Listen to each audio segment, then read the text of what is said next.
Bonsoir à tous et bienvenue pour cette présentation sur Hermès Trismégiste et le livre 1 du corpus hermétique. Pour introduire le sujet, je vais faire une petite distinction qui est nécessaire de faire.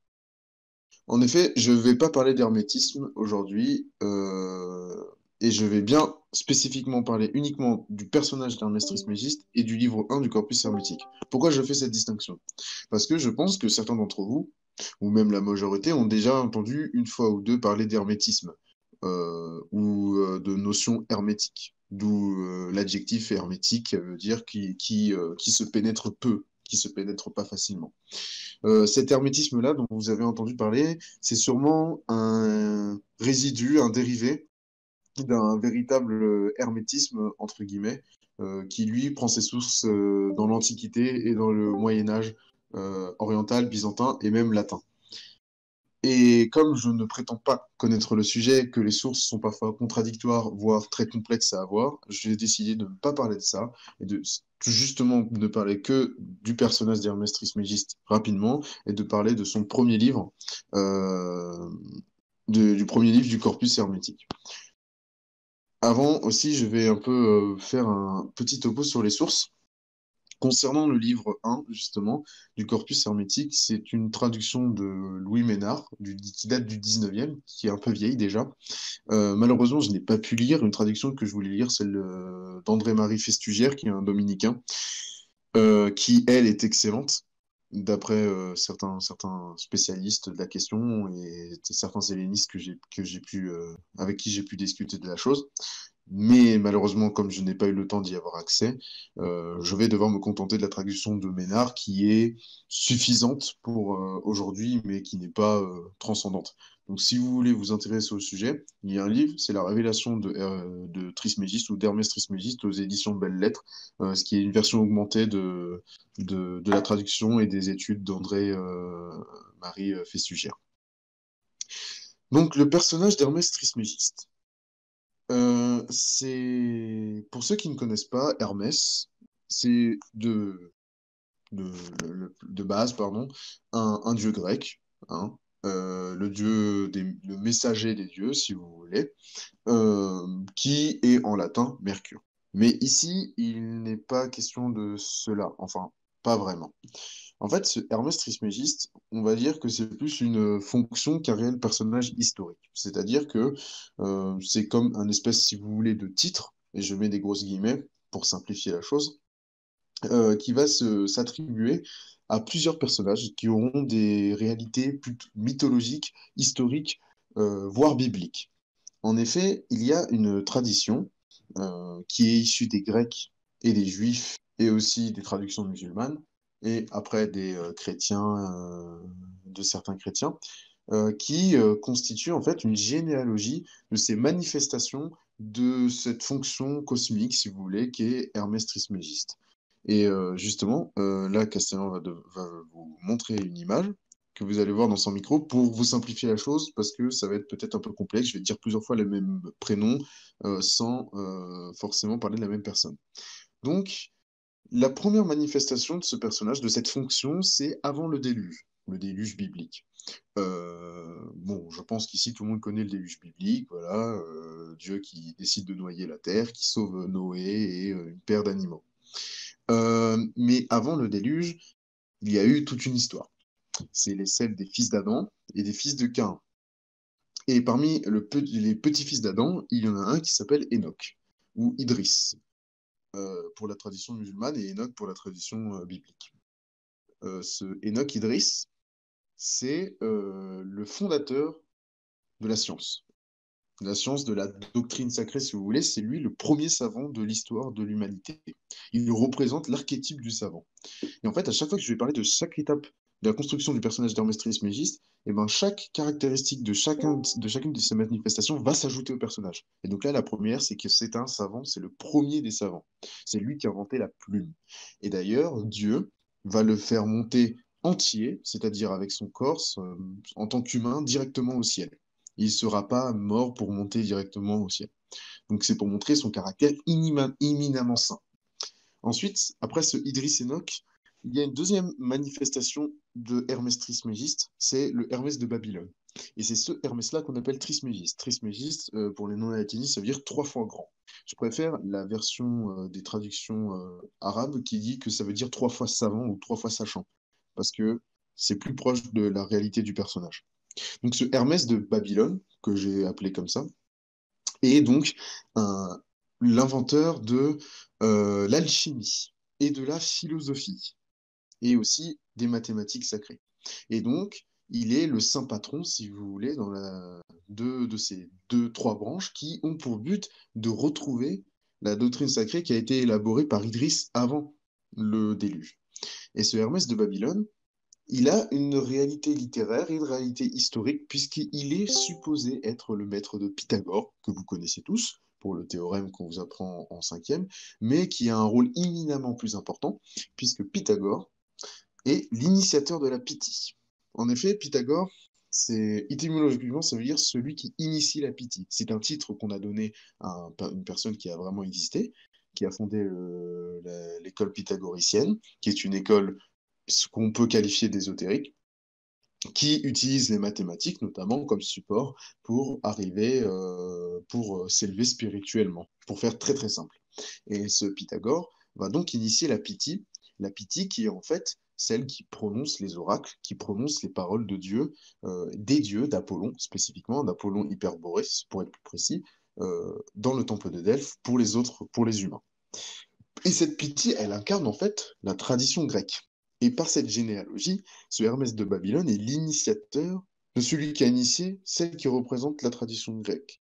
Et de l'autre branche, ce Hermès de Babylone va se remanifester avec une autre figure qui est une figure divine, qui est Thoth, donc le dieu égyptien de la connaissance et de la connaissance sacrée. Et ensuite, par là, Hermès de Babylone va devenir Hermès Thoth, le vrai Hermès Trismégiste, le dernier.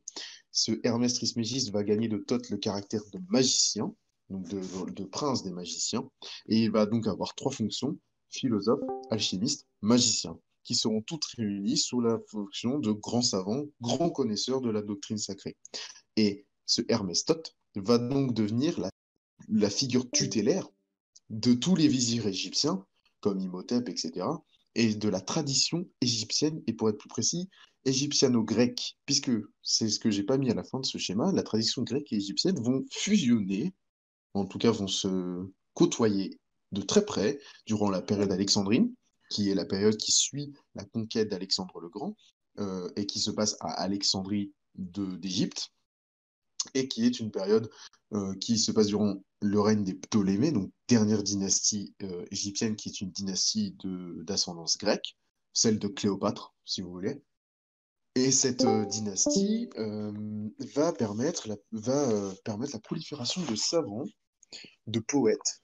Si vous voulez savoir, la poésie alexandrine, c'est une poésie d'emblèmes très pointue, très détaillée, très raffinée, et de savants qui vont employer d'ailleurs les mêmes raffinements de leurs textes et qui vont avoir un but de compilation, d'étude, d'analyse et de commentaires de toutes les œuvres traditionnelles canoniques de monde grec, donc Homère, c'est là qu'on a toutes les compilations et versions d'Homère qu'on connaît, d'Aristote et de Platon, etc., qui vont pas être si vieux que ça, ils vont être de 3, 4 générations, de 2, 3 générations avant ces savants-là. Et donc, c'est durant cette période qu'on a la grande bibliothèque d'Alexandrie qui est censée rivaliser avec la bibliothèque de Rhodes. Et donc, parmi tous ces savants, il va en avoir énormément qui vont parler, justement, comme un certain Clément d'Alexandrie, de cette figure, Hermès Thoth, qu'il l'appelle, ou Hermès Trismégiste, qui est omniprésente dans les écrits, qui, selon la tradition alexandrine, est censé avoir écrit 38 000 récits, qu'il est censé avoir fusionné avec Thoth, et qu'il est censé être en fait le père de toutes les sciences. Et cette figure va se transmettre petit à petit euh, jusqu'à un certain Bolos de Mandès, pardon, un certain Bolos de Mandès, en moins 100 avant Jésus-Christ, donc en pleine période alexandrine, qui va en fait redécouvrir euh, le, un livre, l'Asclepius, donc l'Asclepios, dans ce qu'il aurait vu. prétendu être une colonne de feu. Et en fait, par cette découverte, il va redécouvrir Hermès, entre guillemets, il va le toucher, il va presque le réincarner dans ce livre, et ce bolos de Mandès va recevoir l'initiation d'un certain Ostamès, le magicien. Et ce Ostamès, le magicien, est donc aussi une figure tutélaire de l'initiation qui reçoit ses dons lui-même de ce fameux Hermès Trismégiste. Donc, cette généalogie, elle nous a permis de déterminer des rôles et des fonctions à ce personnage, qui est entre le personnage littéraire, puisqu'il va devenir un canon littéraire au Moyen Âge, un personnage mythologique, étant donné qu'il fait référence à deux dieux, Hermès et Thoth, et un personnage religieux qui va continuer jusqu'au début de la Renaissance, étant qu'il y a en fait un traité qu'on aurait attribué à Augustin, mais qui n'est pas du tout d'Augustin, et qui prône la compatibilité pardon, et l'accord entre les doctrines chrétiennes et l'enseignement d'Hermès. Et comme le dit Irène Cayazo, ce qui favorisa l'entrée d'Hermès en tant que prophète païen de la révélation chrétienne dans les bibliothèques médiévales, malgré la sévère condamnation de l'Asclepius lancée par Augustin dans De Civitate Dei, de la cité de Dieu. Oui, parce qu'en fait, Saint Augustin citait Hermès Trismégiste, mais son texte de l'Asclepius, lui, il le réfutait comme un texte qui n'était pas de la doctrine chrétienne. Mais le personnage en lui-même d'Hermès Trismégiste n'était pas jugé comme personnage hermétique et il reconnaissait son caractère trois fois saint, trois fois savant. Donc ce Hermès a gagné trois rôles. Celui de savant, comme je l'ai déjà répété maintes et maintes fois, celui de magicien et celui d'alchimiste. Et lorsqu'il va transmettre la doctrine sacrée et la connaissance, la gnose, qui veut dire en grec tout simplement le savoir suprême, il va le transmettre selon ces principes-là, selon ses voies, l'alchimie et la magie. C'est pour ça d'ailleurs que les premiers livres que les Européens latins dont ils vont avoir l'accès sont des traductions arabes du livre de Cratès et de l'Asclepius aussi, et de la table d'émeraude, qui sont des tables alchimiques et des tables magiques. Mais ce Hermès Trismégiste, par son caractère trois fois saint, il ne se limite pas à un simple magicien qui serait juste un espèce de créateur de phénomènes. Non, non. Chez Hermès, la magie et l'alchimie ne sont que des voies, que des moyens pour acquérir la gnose, et que des allégories pour pouvoir comprendre. Essayer de comprendre le mieux possible cette gnose et pouvoir s'élever spirituellement. Ce Hermès Trismégiste aurait écrit un corpus qu'on appelle le corpus hermétique, qui a été découvert en l'an de grâce 1490 à Florence. Certains disent qu'il était déjà en circulation dès 1420, voire 50, mais historiquement, il me semble que c'est bien 1490 qui est une date retenue. En tout cas, les textes qui sont dedans sont des fragments qui sont traduits, notamment certains sont issus de livres de Jean Stobé, un antique tardif, et certains autres ont été tout simplement perdus et ont été retrouvés grâce à ce corpus qui a été trouvé avec aussi une généalogie qui permettait en fait de valider l'authenticité du texte, hein. C'est-à-dire que ce sont des traductions de Jean Stobé, des traductions de Clément d'Alexandrie, etc. Donc ça veut dire que c'est pas quelqu'un qui s'est levé un jour à Florence et qui s'est dit bah tiens je vais faire genre je suis hermétique et que je vais écrire un livre. Non, non. Ça procède donc bien d'une généalogie, d'une tradition dans la littérature et parmi les savants qui est attestée. Et donc aujourd'hui, je vais m'intéresser au livre 1 de ce traité, de ce corpus qui compile plusieurs discours en fait. Il est construit en discours. Et ce corpus, il est composé de 4 livres, plus 5 si on considère le discours d'Asclépios au roi Amon. Et les quatre autres livres sont un peu complexes, un peu beaucoup même complexes. Et je pense qu'il ne serait pas très intéressant de les aborder ici, ça pourrait mettre la confusion dans l'esprit de certaines personnes. Donc moi, je vais m'attarder sur le livre 1. Et ce livre 1, donc, euh, il présente une forme de récit particulière. C'est celle de la forme du discours et des personnages types. En fait, chacun des textes, mis à part un, est un discours. Et même ce mis à part un, en fait, c'est un discours au mode indirect, c'est-à-dire Hermès dit, je te parle à toi, mon fils. Et donc, il parle à quelqu'un, il y a toujours un destinataire qui est clairement identifié. Et justement, il est clairement identifié parce que ça met un rapport entre l'énonciateur et l'interlocuteur. Il y a toujours un rapport dans ces discours de maître à initier. Le premier discours, c'est celui entre Poïmandrès et Hermès. Poïmandrès, c'est un ange, plus ou moins, qui est censé connaître l'intelligence et qui raconte comment Hermès doit recevoir l'intelligence. Hermès, ici, est un disciple, et Poïmandrès est un maître. Après ce discours avec Poïmandrès, Hermès devient initié. Et donc, il va produire des discours avec Asclepius et Tate. Tate, c'est son fils biologique, enfin son fils attesté. Asclepius, c'est Asclepius, le dieu de la médecine, qui est éminemment sage, mais qui n'est pas initié. Donc il figure deux personnages, deux types de disciples. Le disciple qui a une relation paternelle avec son père, mais qui est jeune, qui est encore dans la fleur de l'âge, et le vieux sage, mais qui n'est pas encore arrivé à un certain stade de la sagesse. C'est pour ça d'ailleurs que dans certains derniers traités, le discours 14 de ce livre, lorsqu'il va s'adresser à Asclepius, il va dire, toi qui as la sagesse, je vais mieux t'expliquer qu'à Tate qui est dans la fougue de la jeunesse. Pardon, je vais y arriver. Et en fait, cette relation de maître à initié, c'est toujours une relation entre un maître qui a presque un caractère divin, parce que Polyandrès a un caractère divin, il apparaît en rêve à Hermès, enfin un caractère très spirituel, hautement spirituel. Et Hermès Trismégisте, lorsqu'il est présenté à Tate et à Asclepius, il est présenté vraiment comme le détenteur du savoir et dont ses paroles sont presque saintes. Et en fait, il y a une relation qui est une relation à double niveau, celle du père et du fils, et du père avec un P majuscule et du fils avec un F majuscule. En fait, la majorité des discours sont composés de Hermès qui parle à Tate, donc d'un père qui parle à son fils.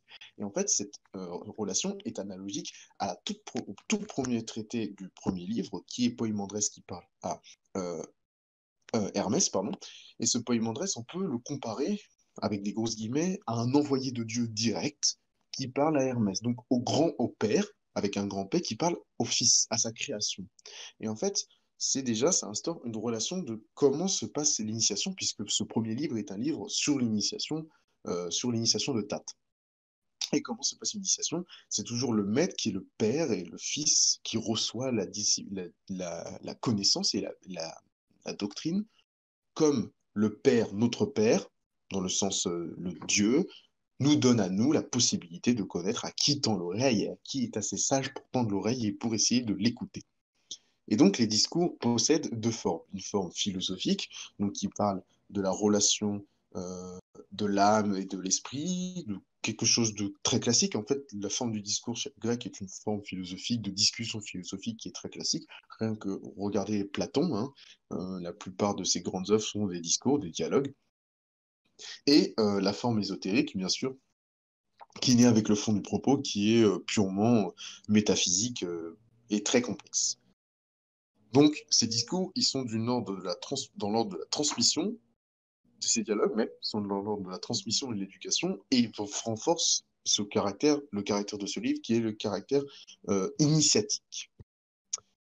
Je vais donc passer maintenant au propos de ce texte, au propos beaucoup plus profond, et je vais essayer de diviser cela entre, d'une part, tout ce qui relate de la création du monde, de comment marche le monde, et d'autre part, tout ce qui relate de Dieu, et aussi du rôle de l'humain qui va arriver dans une troisième partie, et de son initiation et de son accès à la sagesse et à son élévation. Si Castellan, tu pouvais mettre la deuxième image, ça serait très sympathique. Donc, les livres qui parlent de la création du monde ou de comment le monde est censé marcher sont des livres 1 à 3 et aussi le livre 11 et certains autres passages qui rappellent toujours de manière très didactique d'ailleurs, très étonnant pour l'hermétisme, les passages les notions qui ont déjà été évoquées. Donc il y a trois principaux discours qui parlent de la création du monde et qui sont à trois niveaux différents. Premièrement, c'est le premier discours, le discours 1, de Poïmandrès à Hermès. C'est un discours qui est très figuré et qui explique la création du monde comme ceci. Il y aurait eu un premier Dieu, qui est un principe démiurgique, qui aurait créé une image de lui, et cette image de lui, nous vivons dedans. Cette image de lui, c'est ce qu'il appelle le Dieu des feux et du fluide. C'est un espèce de grand corps, de grand animal, dans lequel toutes les créatures vivent, et qui est l'image de Dieu. Et ce Dieu est Ce Dieu est donc un Dieu tutélaire. Il l'appelle Dieu et Dieu, mais dans le sens où le premier Dieu est le vrai principe démiurgique, et le second Dieu est la divinité de ce premier Dieu. Et cette divinité appliquée à la manifestation, c'est-à-dire que ce deuxième Dieu, c'est l'être, en fait, tout simplement. C'est la manifestation, c'est l'image du principe qui est tout supérieur, qui est au-dessus de tout. Et j'espère être le plus clair possible. De toute façon, dans les questions, vous pouvez me reposer les questions pour essayer, pour que j'éclaire mes propos. Donc ça, c'est la première explication qui est offerte par Poimandrès à Hermès. La deuxième explication, c'est celle entre Asclepius et Hermès, et qui parle de la nature de Dieu et de l'âme. En fait, c'est là où on va voir les choses les plus intéressantes avec la troisième explication qui parle de l'essence et du principe. Ce sont des explications qui sont très reliées au caractère alchimique pardon, que représente Hermès Trismégiste. En fait, il va expliquer le monde comme l'expliquerait un alchimiste. C'est-à-dire que pour lui, il y a eu une soupe cosmique, si vous voulez, qui est humide. Il appelle l'élément humide, l'essence humide, qui est relatif à la quantité pure, qui se serait fait qualifier par les rayons de la flamme divine pour créer la matière. Et que la matière participe autant de l'élément eau que de l'élément du feu. Et que notre âme participe autant de l'élément humide que de l'élément du feu. L'élément humide de notre âme, c'est ce dans quoi elle est enfermée, c'est-à-dire l'esprit et le corps. L'élément subtil, l'élément du feu, c'est l'intelligence qui procède de Dieu et qui, si l'âme n'est pas trop humide, donc pas trop chargée de matière, donc de mauvaises choses, permet à la flamme, à l'intelligence de monter, de remonter vers Dieu et de transporter l'âme avec elle. Dans ce, Oui, excuse-moi, je viens de le remarquer. J'ai confondu âme et esprit. C'est l'âme qui est l'enveloppe de l'intelligence et l'intelligence qui est l'élément du feu. J'avais dû dire l'inverse, excusez-moi. Donc, on a une explication du monde qui procède d'une part d'un principe démiurgique qui a créé le cosmos à son image, comme Dieu créa l'homme à son image, c'est la même phrase en fait qui est employée différemment, et d'autre part une explication de Dieu qui se place dans un point de vue alchimique, qui essaie de l'expliquer d'un point de vue alchimique. Mais ce Dieu qui est expliqué par Hermès, il est aussi défini dans le sens où il est défini comme, et ça c'est ma deuxième partie, le pôle du bien et de l'incorporel. C'est dans le traité, c'est dans le ici. Dieu, pour Hermès Trismégiste, est l'unique pôle du bien. C'est-à-dire que le bien n'existe qu'en Dieu et que le reste n'est pas le bien. En fait, Dieu, pour Hermès, a eu le choix entre faire et ne pas faire. Et il a fait. Alors, il est forcément bon puisqu'il a donné et sans recevoir, puisqu'il ne peut rien recevoir, puisqu'il est parfait. Et c'est lui qui a le suprêmement bien et le suprêmement beau. Encore une fois, dans la tradition hermétique est issue du monde grec. Et elle est très imprégnée des propos platoniciens et aristotéliciens. Donc, il va des fois être question de puissance et d'acte, et ici de question de beau et de bien dans Dieu, de ces questions primordiales. Le reste, ce qui participe du corporel, est un mélange entre le bien et le mal. Et plus nous allons en bas vers cet élément humide, qui est ce qu'il appelle l'essence, mais qu'on pourrait plutôt parler de substance, c'est la traduction qui fait ça. Voilà pourquoi je vous ai dit que la traduction n'est pas exceptionnelle. Donc cette espèce de substance, de cet élément humide, de ce chaos en grec, c'est le pôle extrême du mal. Mais ce n'est pas d'un point de vue moral, c'est tout simplement parce que ce pôle extrême ne peut pas faire être, alors que le pôle suprême du bien peut faire être. Et donc, ce Dieu-là du bien a créé le monde de manière micro et macroscopique. Et ça, c'est dans le traité 8 que Hermès en parle. La théorie du micro et du macrocosme, c'est une théorie qui dit que le monde est un grand corps et qu'il est analogique à notre corps à nous et que chacun des organes, des parties de notre corps est relié, si vous voulez, euh, à celui du grand corps.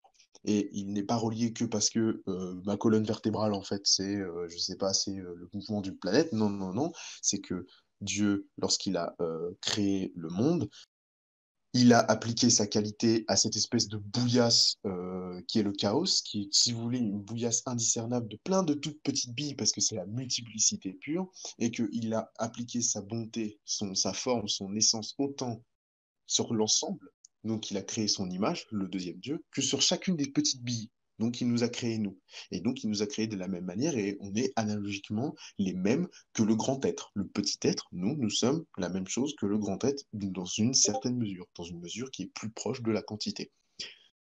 Et c'est pour ça que pour Hermès, rien ne se perd. C'est le début de la phrase rien ne se perd, rien ne se crée, tout se transforme de ce fameux Lavoisier, qui est à moitié fausse, mais elle vient de rien ne se perd. Et le suite du nom du discours, et c'est par erreur que les changements sont appelés mort et destruction. Parce que pour Hermès Trismégiste, euh, lorsque l'on meurt, nous passons juste à un état différent de la manifestation. Soit nous allons plus bas, soit nous allons plus haut. Et ce qui réside de la multiplicité, donc notre corps, notre matière, va tout en bas, va alimenter, si vous voulez, la quantité, et ce qui participe de la qualité va l'alimenter, tout simplement, va venir vers elle plutôt, puisqu'elle n'a pas besoin d'être alimentée. Ensuite, est-ce que tu pourrais mettre, Castellan, l'image suivante, s'il te plaît? Voilà. Donc, je vais juste m'attarder 5 secondes pour, voilà, pour expliquer un peu les analogies qu'on peut avoir avec l'alchimie dans le récit. Vous voyez le chemin en 100 micros. Voilà comment on procède alchimiquement à la création du monde. Donc, il y a l'unité, le pôle suprême de l'être, qui s'est subdivisé entre ce qu'on appelle alors là, il y a une erreur dans le schéma, c'est pas matière et esprit, hein. Oubliez ça. Mais en tout cas, ce qu'il faut retenir, c'est principe actif et passif parce que ça va être très important pour la suite. Le principe actif et passif, c'est que pour Hermès Trismégiste, il y a une espèce de support, comme une toile, qui est le passif de Dieu, en fait. Et ce Dieu, par l'intelligence, va créer. Et c'est cette intelligence qui est le nitre, le truc à droite là, et qui est ici est traduit par esprit, mais qui doit être traduit par intelligence au verbe de Dieu, et qui est le principe actif, et qui ensuite, comme vous le voyez, va créer un principe passif et actif. Comme par analogie, c'est c'est la même chose que le nitre et le sel qui sont passifs et actifs. Bah là, par exemple, lorsque le nitre se sépare en air et en feu, bah, le feu est le principe actif et l'air représente le principe passif. Il est la même chose que dans tout en haut de l'échelle, mais mis à un niveau en dessous. Et ensuite, ces quatre éléments terre, eau, air, feu créent le sel, le mercure et le soufre. Et le mercure est le principe que je ne me trompe pas.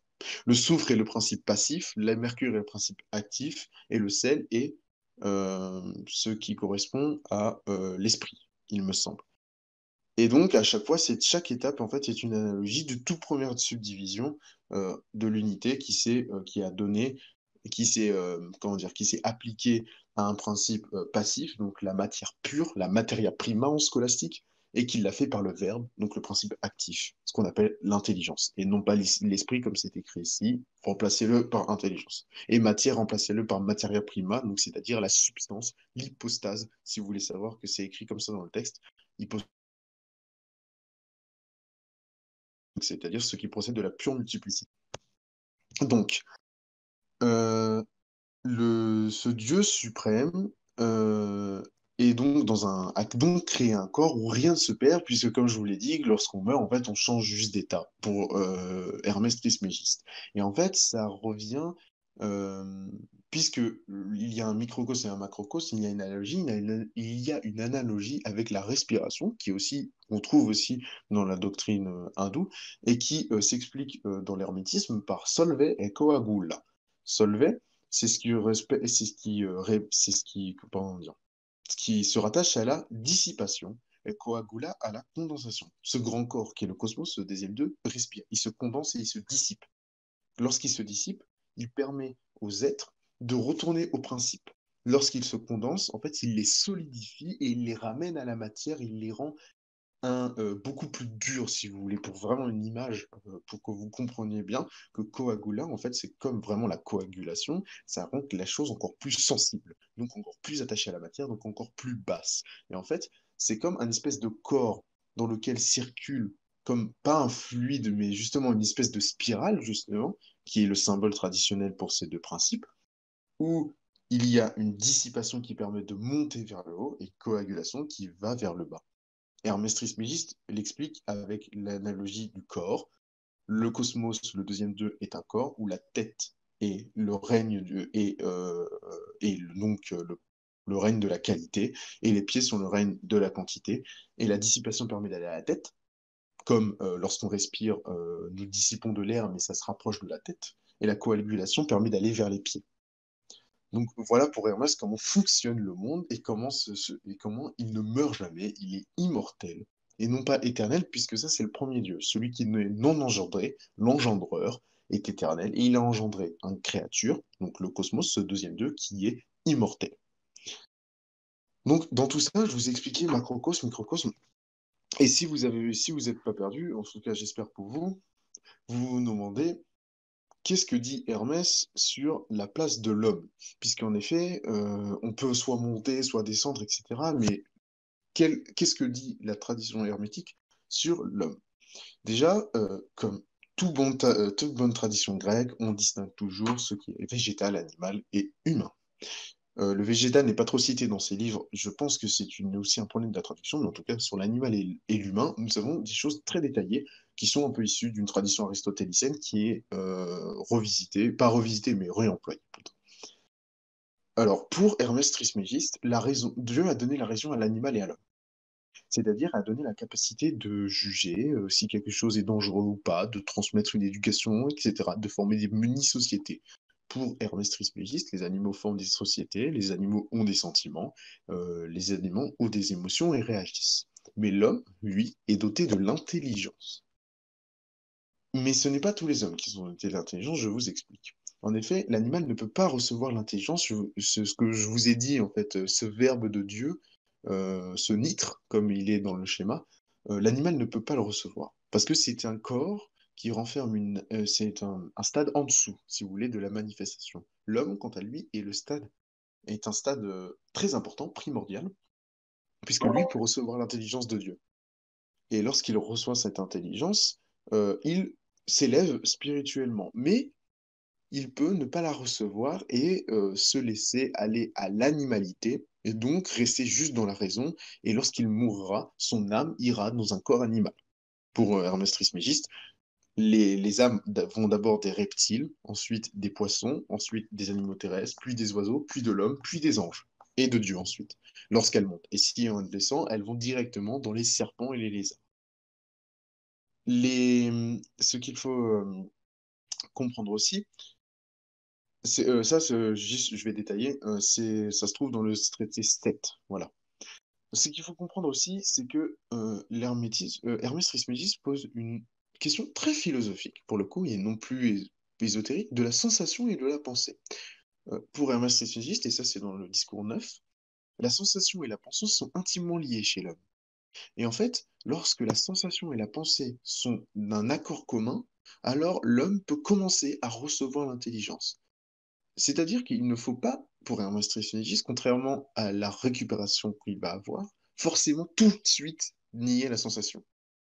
Elle est là, elle est présente, nous sommes dans la manifestation, dans un état de la manifestation où la sensation règne.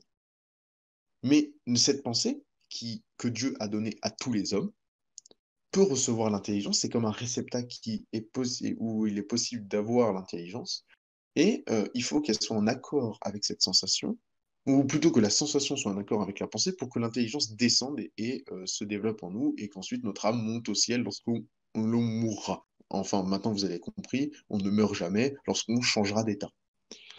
Et justement, parlons-en de l'intelligence de l'homme, qui est le propos du discours 9. Si la pensée et donc la sensation sont en accord, comme je vous l'ai dit, l'intelligence est cultivée. Cependant, elle peut procéder de deux pôles, soit du pôle positif de l'existence, donc de Dieu, soit du pôle négatif, donc de la matière. Ce qui est traduit par matière ici, dans le schéma toujours alchimique, le sel.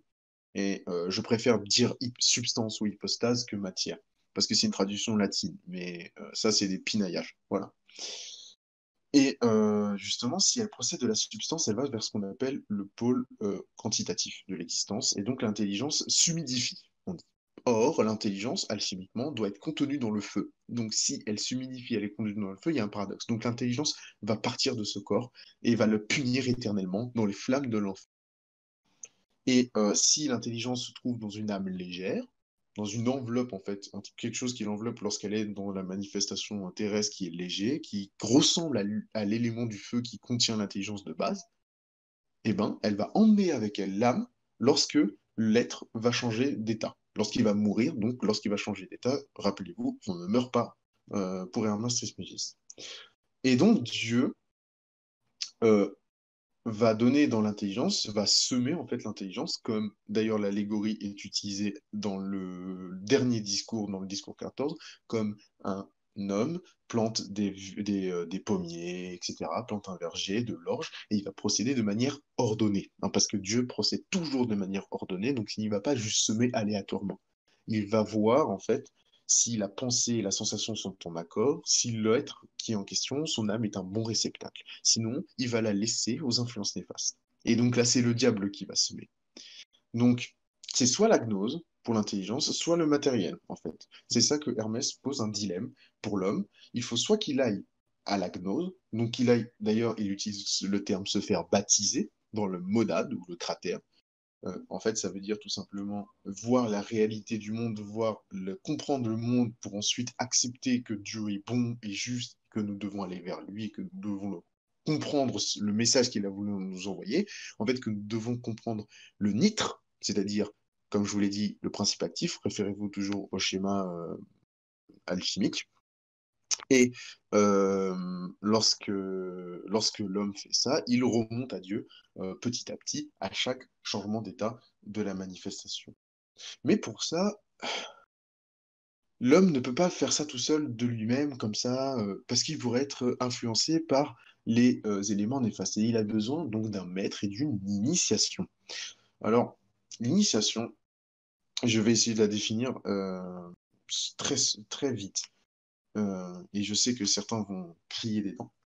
Donc l'initiation, si vous voulez, c'est une voie, voilà, où il y a une tierce personne qui nous donne des étapes très précises à suivre pour monter vers l'illumination et pour favoriser un travail intérieur qui va nous rapprocher de Dieu le plus possible. Voilà. J'espère que j'ai pas fait crier trop des dents ceux qui connaissent l'initiation, mais c'est une définition qui va pouvoir être suffisante ici. Cette initiation, c'est le propos de tout le livre 1. C'est un propos éducatif mais initiatique. Donc, qui n'est pas une éducation profane, oui, je t'apprends les mathématiques, tu connais les connaissances du monde. Non, non, non. Il faut s'approcher. Donc, c'est un travail qui est à la fois personnel et à la fois d'écoute du maître. Et le personnage qui est le disciple ici, c'est Tat. Ce Tat est l'incarnation du jeune qui a le potentiel de devenir un saint, en fait. Et à ce Tat, son père, Hermès, va lui parler de deux manières différentes. Une fois, il va lui expliquer comment marche le monde, comment, avec les principes alchimiques, et dans le serment sur la montagne, il va être très obscur, très hermétique, et il va lui dire, non, je ne te répondrai pas, tu es censé savoir. Tu vas entrer en initiation, tu dois écouter Dieu. Et Tat, presque sans patience, dit, mais non, je comprends pas, etc. Et son père lui dit, initie-toi, tu comprendras Dieu et enlève-toi de tes 12 bourreaux. Et c'est là que rentre la partie sur l'initiation et sur comment, pour Hermès, l'homme est censé s'élever à Dieu. L'homme est censé s'élever à Dieu en chassant ce qu'il appelle les 12 bourreaux. Ces 12 bourreaux sont celui qui l'attache au principe de la matière, de la quantité, sur le schéma alchimique du sel. Est-ce que, Christian, tu pourrais mettre la dernière image, s'il te plaît? Donc, il va tendre vers ce pôle-là. Et ce sont ces 12 bourreaux qui l'enchaînent à ce pôle. Et donc, le, l'initié doit procéder à ce qu'on appelle la décade. La décade, comme son étymologie l'indique, c'est 10 principes qui vont permettre de s'éloigner de ces 12 bourreaux. Alors, d'ailleurs, Tad demande pourquoi il y en a 10 et alors qu'on a 12 bourreaux. C'est parce qu'il y a deux de ces principes qui vont s'enlever directement face à un seul principe de la décade, et ça va arriver deux fois, du coup, ça fait 10 et un rapport 10 et 12. Donc les 12 bourreaux, si vous voulez les savoir pour votre gouverne, si vous voulez les connaître, je vais vous les donner dans l'ordre. Ce sont l'ignorance, la tristesse, l'intempérance, la concupiscence, l'injustice, l'avarice, l'erreur, l'envie, la ruse, la colère, la témérité et le suprême, la méchanceté. Et ils doivent être vaincus, chassés par la connaissance, la joie, la tempérance, la continence, la justice, la communauté, la vérité, la plénitude du bien, la vie et la lumière. Et chacune de ces étapes de la décade est en fait une étape, une station, pour reprendre le vocabulaire soufi, de l'initiation. Et l'initié doit comprendre de plus en plus se rapprocher de la compréhension, d'une compréhension véritable de la gnose pour passer ces étapes. Et lorsqu'il passe ces étapes, ce n'est pas comme une échelle où il oublie l'échelon d'en bas. En fait, à chaque échelon, il a déjà tous les échelons précédents. Lorsqu'il est dans la continence, et ça on le voit dans la manière dont c'est traduit et dont c'est écrit en grec, euh, lorsque par exemple il est dans la continence, l'initié a déjà la connaissance, la joie et la tempérance, et il l'aide à dépasser l'intempérance et la concupiscence pour qu'il aille vers la justice. Voilà.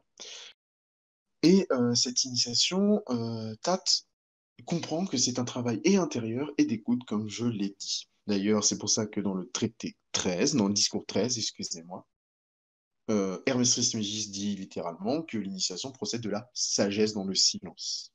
Voilà.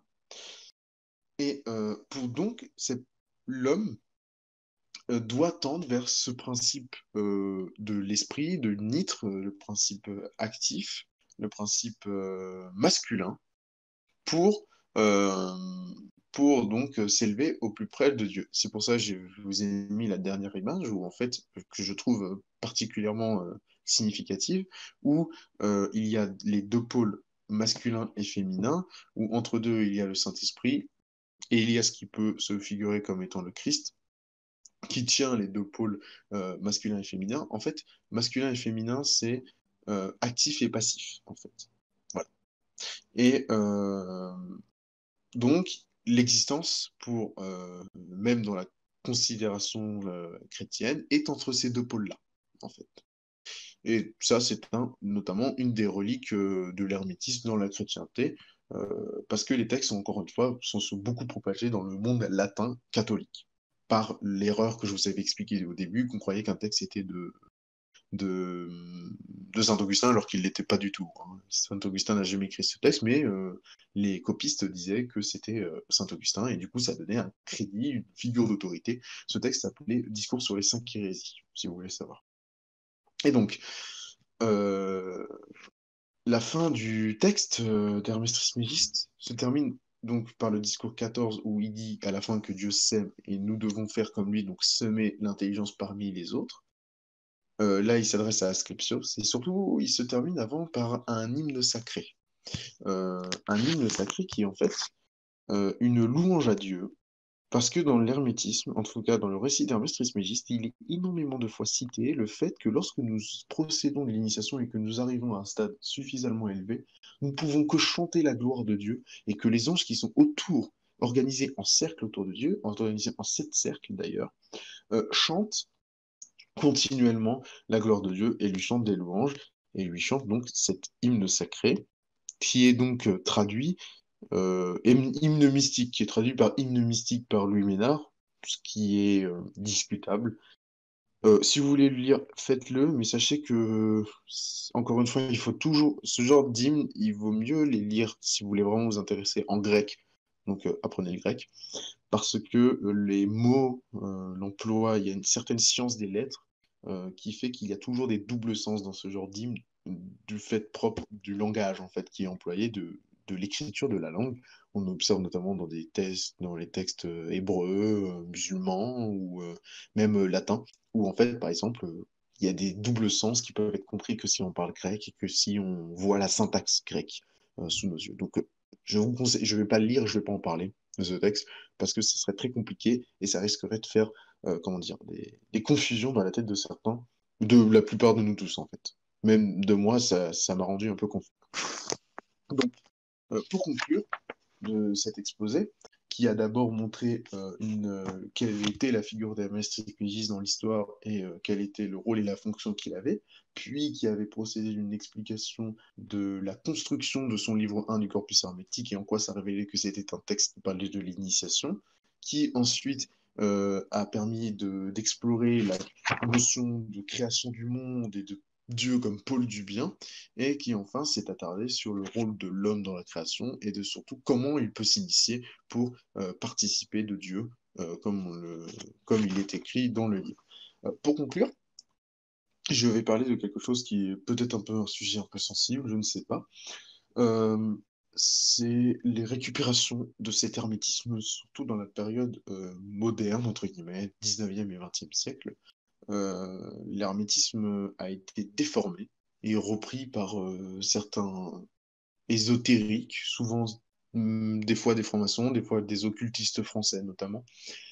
Et aussi a été détourné le principe de gnose qui est inhérent à l'hermétisme et qui provient de l'hermétisme dans la tradition occidentale, a été falsifié par le gnosticisme, le courant du gnosticisme, qui en fait notamment falsifie la parole d'Hermès parce que tout simplement le gnosticisme considère que le démiurge est un mauvais créateur. Le démiurge, donc le premier dont je vous ai parlé. Or, dans la tradition hermétique, le Dieu créateur est le seul qui est bien, bon, qui est le pôle du bon et du bon. Et donc, à partir de là, considérer que toute analyse gnostique qui se prétend d'une tradition hermétique est déjà fausse dès ce point-là.